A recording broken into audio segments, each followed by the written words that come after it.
Chinese president ने कहा है कि हमें झगड़ा नहीं करना चाहिए और हम मुश्तरका मिलकर आगे बढ़ते हैं। मुश्तरका मफादात हैं उनके, ट्रेड, सिक्योरिटी, इन दोनों रियासतों की जो है उन्होंने चीज़ों को अपने अंदर सेटल कर दिया। जो लोकेशन है ना जोग्राफिकल, उसने हमारे लिए मसाइल भी बहुत पैदा किए हैं, लेकिन हमारे लिए उसके अंदर फवाइद भी बहुत ज्यादा। एग्री किया है कि ईरान के पास एटॉमिक वेपन नहीं होने चाहिए। चाइनीज ने एग्री किया है कि स्ट्रेट ऑफ हॉर्मुज को बंद नहीं होना चाहिए। जी अस्सलाम वालेकुम, आप देख रहे हैं आज़ाद सियासत। मैं हूं अरीज फातिमा। पॉडकास्ट में मेरे साथ मौजूद हैं senior politician very honourable Khurram Hamid Rokhri साहब। बहुत शुक्रिया रोखड़ी साहब ज्वाइन करने का। ट्रंप का दौरे चीन, जिस पे तकरीबन इस दौरे के शुरू होने से 2 हफ्ता पहले ही बहुत सारी निगाहें मरकूज थीं, शायद कोई मेजर ब्रेक थ्रू हो जाएगा, शायद कोई स्टेटमेंट उभर कर सामने आ जाएगी। ये दौरा बड़ा अहमियत का हामिल है। ये दौरा हो गया है, मुलाकात भी हो गई है, बड़ी अहम चीज़ें भी उभर कर सामने आ गई हैं। आप इस दौरे के बाद बर्फ पिघलती हुई देख रहे हैं ईरान और अमेरिका के दरमियान? देखिए, इस दौरे की जो सबसे अहम तरीन खबर है ना, वो ये है कि चाइनीज प्रेसिडेंट ने कहा है कि हमें झगड़ा नहीं करना चाहिए और हम मुश्तरका मिलकर आगे बढ़ते हैं। अच्छा, मुश्तरका मफादात का हम तहफ़्फ़ुज़ करते हैं। मुश्तरका मफादात उनके हैं कौन से? मुश्तरका मफादात हैं उनके ट्रेड, सिक्योरिटी। मुझे ये नज़र आया है कि इस दौरे के अंदर प्रेसिडेंट ट्रंप के और चाइना के जो प्रेसिडेंट का जो दौरा है, इन दोनों रियासतों की जो है उन्होंने चीज़ों को अपने अंदर सेटल कर लिया है, नंबर 1। और उस सेटलमेंट में जो सेटलमेंट हुई है, मैं मिसाल लिख देता हूँ चलें सोचने के लिए कि जी गवादर है, चलें वो कहते हैं ना, बनाते हैं एक आइडिया बनाते हैं, हम भी बना लेते हैं, चलें गवादर कॉन्सेप्ट दे देते हैं, हम एक गवादर दे देते हैं कि गवादर है।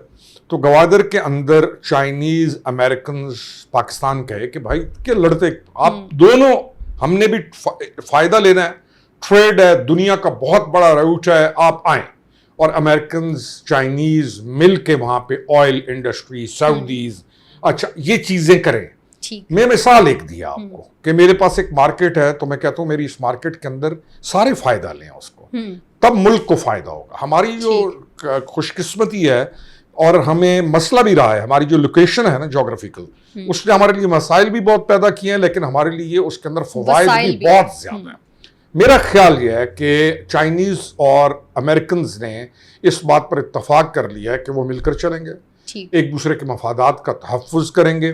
ट्रेड मेजर उनका सब्जेक्ट था, बहुत बड़े डेलीगेशन से उन्होंने किया है। अब ईरान के ऊपर जो है उनकी एक स्टेटमेंट आई है चाइना की, उन्होंने एग्री किया है कि ईरान के पास एटॉमिक वेपन नहीं होने चाहिए। दूसरा, चाइनीज ने एग्री किया है कि स्ट्रेट ऑफ हॉर्मुज को बंद नहीं होना चाहिए। बिल्कुल। अब ये दोनों चीजें वो हैं कि ईरान ने एनपीटी साइन किया हुआ है जी। ईरान ने ऑलरेडी कि मैं न्यूक्लियर वेपन्स के लिए नहीं रखूंगा, तो वो चैप्टर चाइना की तरफ से भी आ गया। दूसरा ये है कि स्ट्रेट ऑफ हॉर्मुज को किसी को भी इख्तियार नहीं है बंद करने का। और ये जहन में रहे कि स्ट्रेट ऑफ हॉर्मुज से सारा ऑयल जाता है चाइना।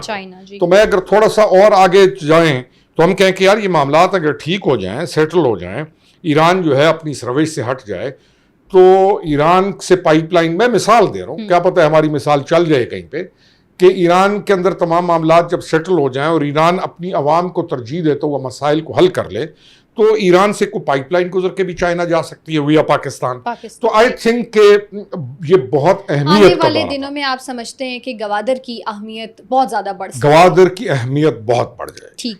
अच्छा रोखड़ी साहब, ये जो स्ट्रेट ऑफ हॉर्मुज के हवाले से है कि इसको बंद नहीं होना चाहिए, और इस पर हमने बहुत ज़्यादा स्टेटमेंट्स पहले भी देखी हैं कि आती रही हैं कि जी खुल जाना चाहिए। अब आप कोई देख रहे हैं कि स्ट्रेट ऑफ हॉर्मुज वाला जो मामला है वो सॉर्ट आउट होगा और ये बैठक कोई पाकिस्तान में सच सकती है आइंदा आने वाले चंद दिनों में? लेकिन जो कुछ भी होगा ना, वो होगा पाकिस्तान के थ्रू। इवन चाइना अमेरिका के जो ताल्लुकात جو ابھی یہ جو پریزنٹ سچویشن ہے اس میں بھی پاکستان کا یہ میرے کو خیال نہیں ہے کہ میں خیال دے رہا ہوں آپ کو, اس میں پاکستان کا بہت بڑا رول ہے.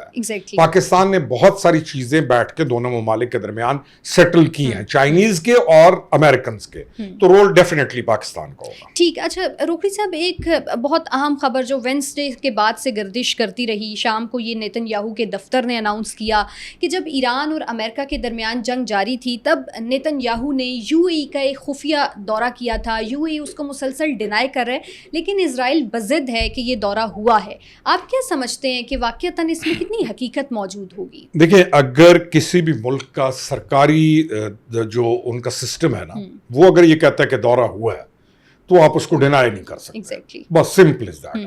اگر اسرائیلی کہہ رہے ہیں اسرائیلی کہ ان کا پریزیڈنٹ یا ان کا جو نتنیاہو جو بھی پرائم منسٹر ہوتا ہے, پریزیڈنٹ ہے ان کا, اسرائیل کے پرائم منسٹر ہے میرے خیال میں, اسرائیل کے پرائم منسٹر ہیں جی. اور وہ جب جاتا ہے دبئی کے اندر, اگر وہ کہہ رہے ہیں کہ ہمارا یہ head of the state Dubai گیا تو آپ اسے ڈینائی نہیں کر سکتے. ٹھیک. اچھا, ایک اور یہ بھی ہے کہ آج کل نیتن یاہو صاحب پاکستان کے بڑے خلاف ہوئے ہوئے ہیں, اور انہوں نے کہا ہے کہ امریکہ اور اسرائیل کی کشیدگی میں بھی پاکستان کا ہی ہاتھ ہے, اور پھر ساتھ ہی یہ بھی کہا کہ امریکی اکاؤنٹس کا استعمال کرتے ہوئے پاکستان اسرائیل کے خلاف ٹویٹس کرواتا رہتا ہے. نہیں دیکھیں, یہ ابھی جو یہ سسٹم ہے نا, یہ اتنا ایڈوانس ہو گیا ہے کہ اب یہ نہیں کوئی کہہ سکتا کہ یہ چیز یہاں سے آپریٹ نہیں ہو رہی ہے, یہاں سے آپریٹ ہو رہی ہے.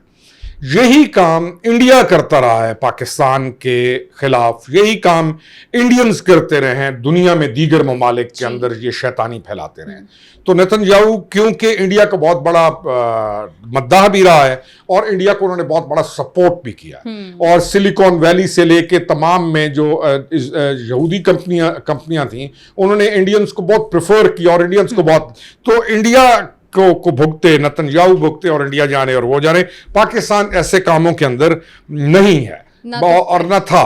وہ یہ چالاکیاں انڈیا کی ہیں. Nitin Yahoo should ask them.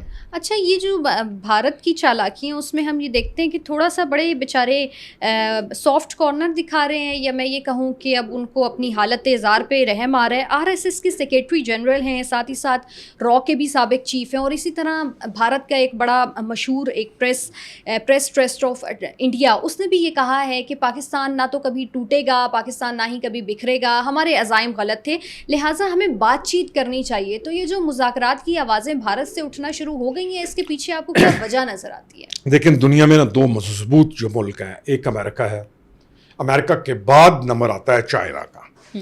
اب آپ دیکھیں کہ پچھلے 1.5 سال سے پاکستان تو ڈسکس ہو رہا ہے ہر جگہ پہ. انڈیا جو ہے وہ لیفٹ آؤٹ ہے.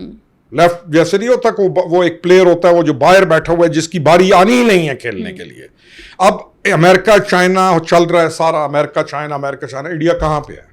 تو انڈیا کو اپنی حیثیت دکھائی ہے ان سپر پاورز نے. چائنا آلریڈی انڈیا کے اگینسٹ ہے بیکاز انڈیا جو کچھ چائنا کے ساتھ کرتا ہے, اور امریکنز پریزیڈنٹ نے اور ریاست کی جو پالیسی ہے اسٹیٹ ڈپارٹمنٹ کی, انہوں نے انڈیا کو بتا دیا مودی کو کہ ویئر ڈو دے اسٹینڈ.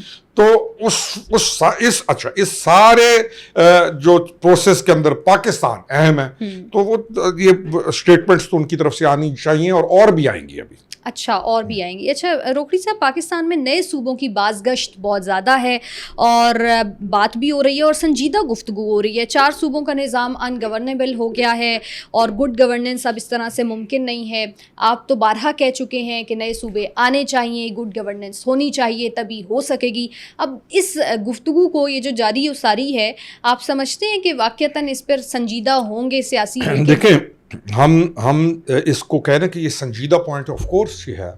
آپ سے ایک چیز ہینڈل نہیں ہو رہی, آپ کے جو صوبے ہیں وہ اتنے بڑے یونٹس ہیں کہ آپ کا سسٹم اس کو کولیپس کر رہا ہے. سب سے اہم ترین چیز کیا ہے؟ پبلک ہے نا آپ کی.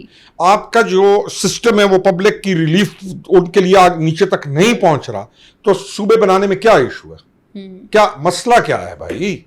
آپ کے پاس زیادہ صوبے کیوں نہ ہوں؟ مجھے تو آج تک یہ سمجھ نہیں آئی کہ ہم نئے صوبے نہیں بننے چاہیے. بھائی بیٹھا ہو, کیوں نہیں بننے چاہیے؟ تمہاری ذاتی خواہشیں نہیں بننے چاہیے؟ میری ذاتی کوئی میری اپنی کوئی یا میرے کو اپنا کانسیپٹ ہے کہ نہیں بننے چاہیے؟ پاکستان کو نئے صوبوں کی ضرورت ہے, پاکستان کو اصلاحات کی ضرورت ہے, پاکستان کو اپ گریڈیشن کی ضرورت ہے. पाकिस्तान की गवर्नेंस वीक है, पाकिस्तान एक लूज स्टेट है, बावजूद इसके कि हम बहुत कुछ अचीव कर चुके हैं। पाकिस्तान को चाहिए रिफॉर्म्स लाना, अमेंडमेंट्स लाना, पाकिस्तान को बहुत सारी चीज ठीक करना होगी।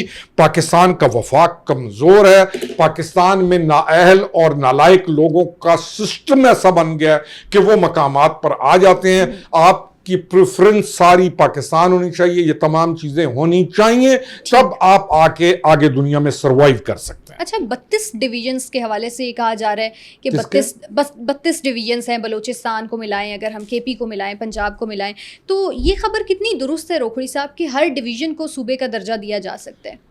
नहीं, ये तो कॉन्सेप्ट बहुत सारे बन सकते हैं ना। आप 2-3 मसव्वतों के हवाले से मैं वही बता रहा हूँ ना, मैं मिसाल है कि मैं आपको ये देता हूँ कि इस वक्त जो केपी है, मैं मिसाल दे रहा हूँ, केपी का जो साउथ केपी है, जो हमारा इलाका है, जो करक हो गया, बन्नू हो गया, डेर इस्माइल खान हो गया, या जो मियावाली डिस्ट्रिक्ट है, ये पहले उस बन्नू डेर इस्माइल खान का एक यूनिट था, या बन्नू की तहसील थी, ये बखर का इलाका हो गया, तो ये एक इलाका तो बनता है ना पुराना।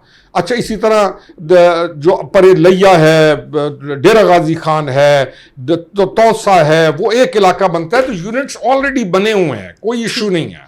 हजारा का एक यूनिट बनता है, सिंध का डाउन स्ट्रीम जो है, परला स्ट्रीम जो है, एक यूनिट बनता है, सिंध का जो ये इलाका है रहीम यार खान से आगे वाला, ये एक बनता है। कोई इशू नहीं है काम अगर हम करने पे आए, और हमें ये करना चाहिए। यही सॉल्यूशन है गुड गवर्नेंस का, और रेफरेंडम के जरिए होने के ये कितने चांसेस हैं वैसे? कोई आई डोंट नो रेफरेंडम, ये रेफरेंडम वाली चीज मैं आपसे सुन रहा हूँ। अच्छा, बहुत शुक्रिया रोखड़ी साहब आपका। आप लोगों से मुलाकात नेक्स्ट पॉडकास्ट में। अल्लाह हाफिज।